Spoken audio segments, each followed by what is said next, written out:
महाराष्ट्राच्या राजकारणात एका नव्या अध्यायाची सुरुवात. सुनेत्रा पवारांनी घेतली उपमुख्यमंत्री पदाची शपथ.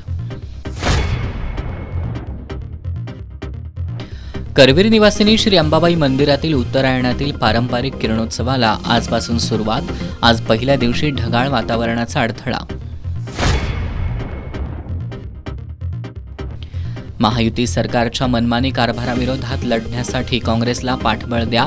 आमदार सतेज पाटील यांचं रेंदाळमधील सभेत आवाहन. कोल्हापुरातील तोरसकर चौकात आज पहाटे उसाची ट्रॉली पलटी. रस्त्यावर कुणी नसल्यानं अनर्थ टळला, पण जलवाहिनी फुटून रस्त्यालगतच्या इमारतीच्या बेसमेंटमध्ये पाणी जाऊन नुकसान. आणि माजी आमदार ऋतुराज पाटील यांनी प्रचाराच्या गडबडीत सुद्धा दाखवली भूतदया.